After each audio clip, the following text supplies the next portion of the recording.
Hello भाई, राम राम सब ने। आज जो प्रीवियस ईयर क्वेश्चन पेपर कर रहे थे ना, ओनली हरियाणा जीके के क्वेश्चन है ये करवा रहे हैं। और इनमें है ज़्यादातर नदी और झीलों से संबंधित जो क्वेश्चन है ना, वो सारे इसमें कवर करेंगे। मारकंडा नदी की महत्वपूर्ण उपनदी है, तो टांगरी मारकंडा की महत्वपूर्ण उपनदी है। निम्न सभी हरियाणा राज्य की नदियाँ हैं सिवाय, तो कौन सी हरियाणा की नदी नहीं है? कोटला।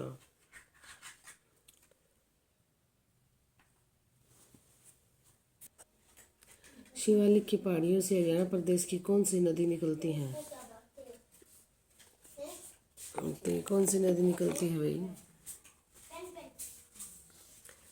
घग्गर, टांगरी, मारकंडा, ये सभी नदियाँ निकलती हैं। हरियाणा के फरीदाबाद जिले में बहने वाली प्रमुख नदी कौन सी है? तो ये यमुना नदी फरीदाबाद में बहती हुई फिर यूपी में चली जाती है। यमुना नदी हरियाणा के किस जिले की सीमा को नहीं छूती? तो ये रोहतक को नहीं छूती यमुना नदी। पानीपत, यमुनानगर और करनाल इन सब में जाती है। यमुनानगर में मुगलवाली में किस नदी की खुदाई का कार्य चल रहा है? तो ये चल रहा है सरस्वती नदी का। हरियाणा की टांगरी नदी का उद्गम स्थल कहाँ है? ये है मोरनी की पहाड़ियों में उद्गम स्थल। आदि बद्री का संबंध किस पवित्र नदी से माना जाता है? तो आदि बद्री का संबंध सरस्वती नदी से माना जाता है। निम्न में से कौन सी नदी शिवालिक पर्वत श्रृंखला से नहीं निकलती? तो यमुना नदी शिवालिक पर्वत श्रृंखला से नहीं निकलती। निम्नलिखित में से कौन सी नदी हरियाणा के उत्तर प्रदेश की मध्य सीमा बनाती है? तो यह है यमुना नदी। मारकंडा नदी कहाँ से निकलती है? मारकंडा नदी शिवालिक पहाड़ियों से निकलती है। Haryana Saraswati heritage development board का चेयरमैन कौन है? तो अब है भाई ये हमारे जो सीएम है नायब सिंह सैनी, वो है। जो भी हमारे हरियाणा के सीएम होते हैं ना, वही Haryana Saraswati heritage development board के सदस्य होते हैं। तो अब कौन है? सैनी जी हैं। कौन है? सैनी। जो भी सीएम होंगे ना, वो होंगे। हरियाणा सरस्वती हेरिटेज विकास बोर्ड का चेयरमैन कौन है? तो ये जो मुख्यमंत्री हरियाणा, ये है। इन दिनों हरियाणा में बहने वाली नदी के पुनरुत्थान की चर्चा समाचारों में है, तो किसकी? सरस्वती की। निम्नलिखित में से डैश घग्गर नदी में प्रदूषण निर्वहन का एक प्रमुख स्रोत नहीं है। तो क्या? भूजल का आर्सेनिक प्रदूषण। निम्नलिखित में से भूजल का आर्सेनिक प्रदूषण घग्गर नदी में प्रदूषण निर्वहन का एक प्रमुख स्रोत नहीं है। घग्गर नदी के संबंध में निम्नलिखित में से कौन सा कथन सही नहीं है? यह दिल्ली के राष्ट्रीय राजधानी क्षेत्र पंजाब हरियाणा से होकर बहती है। घग्गर नदी पंजाब और हरियाणा से होकर बहती है, तो ये दिल्ली में नहीं जाती घग्गर, ये गलत है। इसका उद्गम शिवालिक की पहाड़ियों में है, ठीक है। यह बारहमासी नदी नहीं है, यह एक आंतरायिक नदी है, तो ये गलत है और सारे सही हैं। हरियाणा का अम्बाला जिला घग्गर नदी के किस दिशा में अवस्थित है? तो हरियाणा का अम्बाला जिला घग्गर नदी के पूर्व में स्थित है। सतलुज यमुना लिंक शहर का विवाद हरियाणा और दूसरे किस राज्य के बीच में है? तो ये पंजाब और हरियाणा के बीच में है। सतलुज यमुना लिंक नहर का विवाद पंजाब और हरियाणा के बीच में है। सरस्वती नदी हरियाणा में कहाँ से प्रवेश करती है? तो ये आदि बद्री से। हरियाणा प्रदेश का यमुनानगर जिला कौन सी नदी के किनारे बसा हुआ है? तो यमुना नदी। हरियाणा की मुख्य मौसमी नदी घग्गर कहाँ से गायब हो जाती है? तो राजस्थान के मरुस्थलों में गायब हो जाती है। सरस्वती नदी जो गायब हो चुकी है, कहा जाता है कि वह डैश से होकर बहती थी? ये कुरुक्षेत्र से होकर बहती थी। घग्गर नदी है, तो घग्गर नदी एक मौसमी नदी है। हरियाणा की प्रमुख नदियां हैं, तो घग्गर और यमुना नदी के बीच में हरियाणा बसा हुआ है, तो ये हरियाणा की प्रमुख नदियां हैं। हरियाणा की वह कौन सी नदी है जो शिवालिक के निचले क्षेत्र से निकलती है और अम्बाला के पश्चिम से हरियाणा में प्रवेश करती है? तो ये है मारकंडा। डैश नदी सप्त सिंधु प्रदेश का भाग मानी जाती है? तो सरस्वती नदी सप्त सिंधु प्रदेश का भाग मानी जाती है। साहिबी नदी वैदिक काल में दृष्टि कहलाती थी। साहिबी नदी वैदिक काल में दृष्टि कहलाती थी। निम्नलिखित में से कौन सा ऋग्वेद में उल्लेखित सप्त हिंदू या सात नदियों में नहीं आता? मारकंडा। शिवालिक की पहाड़ियाँ बहुत सी नदियों का स्रोत है। एक ऐसी नदी है टांगरी। हरियाणा की कौन सी नदी मानसून के दौरान व्यापक बाढ़ लाती है और अतिरिक्त पानी सनीसा झील तक ले जाया जाता है? तो मारकंडा नदी। हरियाणा की कौन सी नदी मानसून के दौरान व्यापक बाढ़ लाती है और अतिरिक्त पानी सनीसा झील तक ले जाया जाता है? अतिरिक्त पानी सनीसा झील तक ले जाता है तो इसका मारकंडा नदी का। राजस्थान में जीतगढ़ और मनोहरपुर के पास मेवात की पहाड़ियों में किस नदी का उद्गम है? ये साहिबी नदी का उद्गम है। डैश नदी पिंजौर के पास हरियाणा में प्रवेश करती है और फिर हरियाणा से बहने के बाद राजस्थान में प्रवेश करती है। तो कौन सी नदी है? ये घग्गर नदी है। कौन सी नदी हरियाणा की मुख्य और सबसे बड़ी मौसमी नदी है? घग्गर नदी हरियाणा की मुख्य और बड़ी मौसमी नदी है। किस गांव का नाम सरस्वती नगर रखा गया है? तो मुस्तफाबाद का नाम सरस्वती नगर रखा गया। निम्न कौन सी नदी हरियाणा में से नहीं बहती? तो गोमती नदी हरियाणा में से नहीं बहती। यमुना नदी डैश नदी की दूसरी सबसे बड़ी उपनदी है? तो गंगा नदी। यमुना नदी गंगा नदी की दूसरी सबसे बड़ी उपनदी है। निम्न में से कौन सी नदी प्राचीन काल में अरुणा नाम से जानी जाती थी? तो मारकंडा नदी प्राचीन काल में अरुणा नाम से जानी जाती थी। हरियाणा में मोरनी और टिपरा श्रेणियाँ की घाटी द्वारा पृथक है? तो घग्गर नदी द्वारा पृथक है। मोरनी और टिपरा श्रेणियों के बीच में घग्गर नदी बहती है। टिपरा पहाड़ियाँ हरियाणा में किस नदी के उत्तर में स्थित है? तो घग्गर नदी के उत्तर में स्थित है। इंदौरी नदी का उद्भव डैश के निकट है? इंदौर के निकट है। इंदौरी नदी का उद्भव इंदौर के निकट है। वैदिक सभ्यता डैश नदी के किनारे फली फूली? सरस्वती नदी के किनारे फली फूली थी। टांगरी डैश की एक सहायक नदी है? तो मारकंडा की एक सहायक नदी है। घग्गर नदी हरियाणा के किस जिले में नहीं बहती? भिवानी जिले में नहीं बहती घग्गर नदी। वह नदी जो सोलन जिले में डागशाही नामक स्थान से शिवालिक श्रेणी में जन्म लेती है उसका नाम क्या है?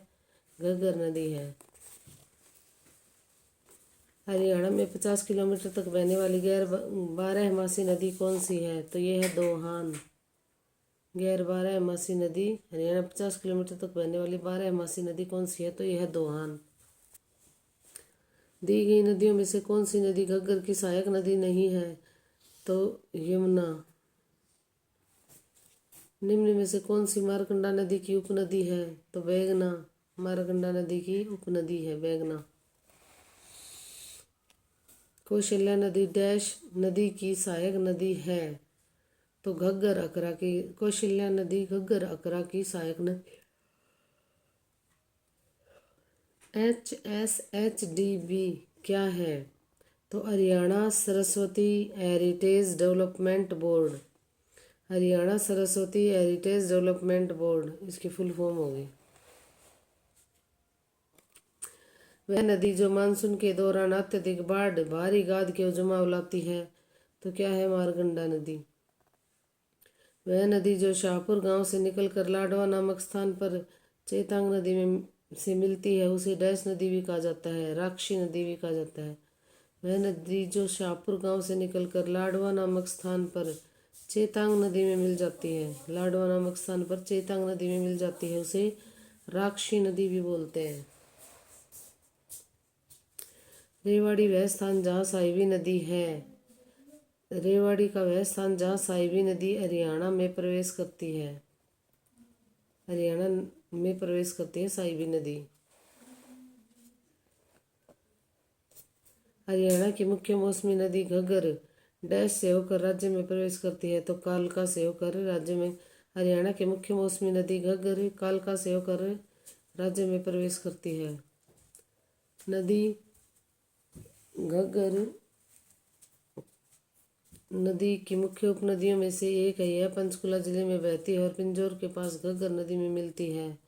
तो कौशल्या नदी घग्गर नदी की मुख्य उपनदियों में से कौशल्या नदी घग्गर नदी की मुख्य उपनदियों में से एक है। यह पंचकुला जिले में बहती है और पिंजौर के पास घग्गर नदी में मिल जाती है, तो यह कौशल्या। हरियाणा में साहिब, मारकंडा, टांगरी और कृष्णावती किसके नाम हैं? तो यह है नदियों के। हरियाणा में इंदौरी नदी का उद्गम डैश के निकट है, तो मेवात की पहाड़ियों के निकट। इंदौरी मेवात की पहाड़ियों के निकट है। हरियाणा के पश्चिम गढ़वाल में किस नदी का उद्गम हर की दून ग्लेशियर से माना जाता है? तो सरस्वती नदी का उद्गम हर की दून ग्लेशियर नामक स्थान से माना जाता है। हरियाणा में हनुमान चट्टी में हनुमान गंगा का मिलन किस नदी में होता है? तो यमुना में। हरियाणा में वैदिक दृष्टि को डैश कहते हैं? सरस्वती कहते हैं। हरियाणा में वैदिक दृष्टि नदी को सरस्वती नदी भी कहते हैं। निम्नलिखित में से हरियाणा में कौन सी घग्गर नदी की एक सहायक नदी है? तो यह है चेतांग नदी।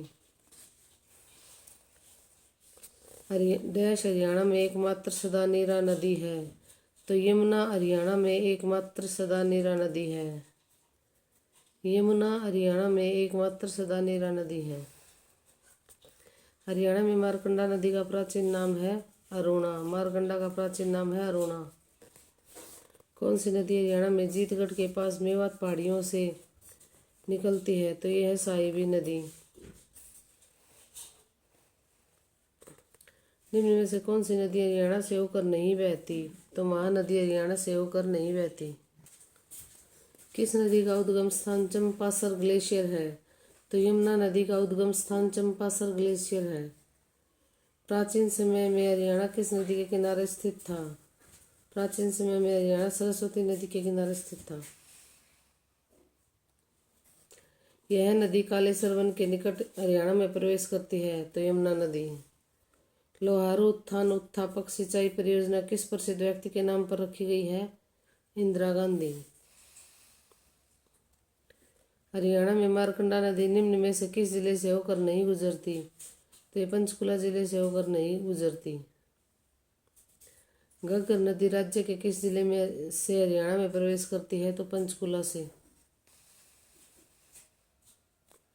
हरियाणा में अथनीकुंड बैराज यमुना नदी पर स्थित है। अथनीकुंड बैराज यमुना नदी पर स्थित है। निम्न में से किस नदी का उद्गम स्थल असंगत है? तो गलत कौन सा है? सरस्वती, ये गलत है पहला। इंदौरी मेवात की पहाड़ियाँ, मारकंडा शिवालिक की पहाड़ियाँ सही है। टांगरी मोरनी की पहाड़ियाँ सही है। यमुना नदी हरियाणा के किस जिले में बहती है? तो पूर्वी हिस्से में बहती है यमुना नदी। निम्नलिखित में से किस जिले में यमुना नदी का प्रवाह नहीं है? तो हिसार जिले में यमुना नदी का प्रवाह नहीं है। पानीपत, सोनीपत, करनाल इन तीनों में बहती है। निम्नलिखित में से कौन सी नदी अरावली की पहाड़ियों में है? तो यह है साहिबी नदी, अरावली की पहाड़ियों में है। हरियाणा में फरीदाबाद की यह झील तोमर वंश के शासन के दौरान स्थापना की गई थी, तो सूरजकुंड झील की तोमर वंश के शासन के दौरान स्थापना की गई थी सूरजकुंड झील की। हरियाणा की सबसे बड़ी झील कौन सी है? दमदमा झील। दमदमा हरियाणा में डैश का नाम है? दमदमा हरियाणा में सबसे बड़ी झील का नाम है। निम्न में से कौन सा मिलान सही नहीं है? तो ब्लू बर्ड, ये तिलियार झील, ये गलत है। ये है रोहतक में। ब्लू बर्ड हिसार ठीक है। सूरजकुंड झील फरीदाबाद, बड़खल झील फरीदाबाद, ये सारे सही हैं। तिलियार झील है रोहतक में। निम्न में से कौन सी झील हरियाणा में 1947 में दो छोटे टीलों को जोड़ने से बनती है? तो ये है बड़खल झील। 11वीं सदी की अल-बेरूनी की इतिहास की किताब उल हिंद में डैश हरियाणा की एक प्रसिद्ध झील का उल्लेख है।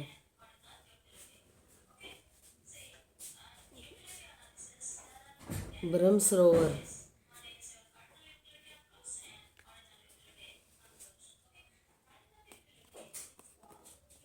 हरियाणा में इस झील का निर्माण वर्ष 1958 में ले कार्बुजिए की देखरेख में किया गया था। इस वर्ष 1988 में राष्ट्रीय आर्द्रभूमि घोषित किया गया था। यह झील कहाँ स्थित है? तो यह है चंडीगढ़ में। यह झील हरियाणा के थानेसर में स्थित है। किताब उल हिंद में इसका उल्लेख भी है। यह झील कौन सी है? तो यह है ब्रह्म सरोवर झील। निम्न में से हरियाणा में कौन सी झील एक वन्य जीव अभ्यारण्य है? कौन सी झील एक वन्य जीव अभ्यारण्य भी है? तो भिंडावास झील। हरियाणा में राष्ट्रीय आर्द्रभूमि संरक्षण कार्यक्रम के अंतर्गत कितने आर्द्रभूमि को मान्यता दी गई है? तो 2 आर्द्रभूमि को। निम्न में से कौन सही सुमेलित है? तो बड़खल झील फरीदाबाद, ये सही सुमेलित है। कौन सी झील करनाल के पर्यटन के लिए प्रसिद्ध है? तो ये है कर्ण तालाब। बड़खल झील एक प्राकृतिक झील है जो कि हरियाणा के डैश में स्थित है। बड़खल झील एक प्राकृतिक झील है जो हरियाणा के फरीदाबाद में स्थित है। हरियाणा के करनाल में प्रसिद्ध झील का क्या नाम है? तो ये है कर्ण झील। निम्न में से कौन सी हरियाणा की झील नहीं है? तो चिल्का झील हरियाणा की नहीं है, ये उड़ीसा की है। बड़खल झील घिरी हुई है। अरावली की पहाड़ियों से घिरी हुई है बड़खल झील। निम्न में से कौन सा गलत है? तो दमदमा झील गुरुग्राम में है, ठीक है। कर्ण झील करनाल में है, ठीक है। बड़खल झील फरीदाबाद में है। सुल्तानपुर झील है गुरुग्राम में, हिसार में नहीं है, तो ये गलत है। निम्नलिखित में से किस झील पर विदेशी पर्यटक अधिक संख्या में आते हैं? तो बड़खल झील पर विदेशी पर्यटक अधिक संख्या में आते हैं। हरियाणा के हिसार जिले में कौन सी झील स्थित है? तो हरियाणा के हिसार जिले में है ब्लू बर्ड लेक। 1972 में बनाया गया रमणीय सरोवर पर्यटन स्थल है, तो क्या है? कर्ण। दमदमा झील हरियाणा के डैश जिले में स्थित है। यह एक लोकप्रिय पर्यटक आकर्षक केंद्र है जहां हरियाणा की सबसे बड़ी प्राकृतिक झीलों में से एक झील है, तो यह है गुरुग्राम। चिल्ली झील हरियाणा के डैश जिले में है? तो चिल्ली झील है फतेहाबाद में। चिल्ली झील कहाँ है? फतेहाबाद में है। बड़खल झील हरियाणा के डैश जिले में है? बड़खल झील है फरीदाबाद में। निम्न में से कौन सा सरोवर राज्य के फरुखनगर तहसील में स्थित है? तो यह है सुल्तानपुर सरोवर। विख्यात बड़खल सरोवर हरियाणा के निम्न में से किस जिले में स्थित है? तो यह है फरीदाबाद। गुरुग्राम में निम्न में से कौन सी झील मौजूद है? तो गुरुग्राम में है दमदमा झील।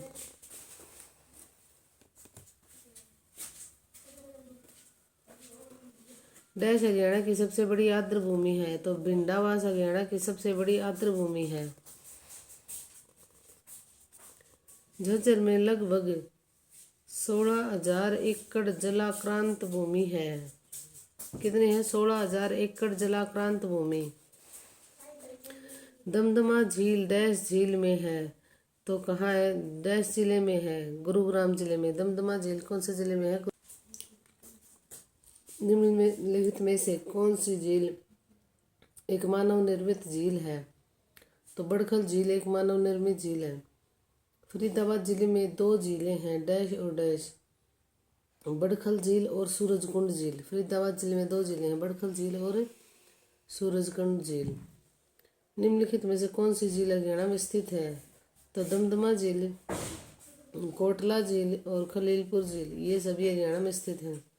हरियाणा में बड़खल झील कहाँ है? तो बड़खल झील है फरीदाबाद के पास। फरीदाबाद के पास बड़खल झील किस पर्वतमाला के किनारे स्थित है?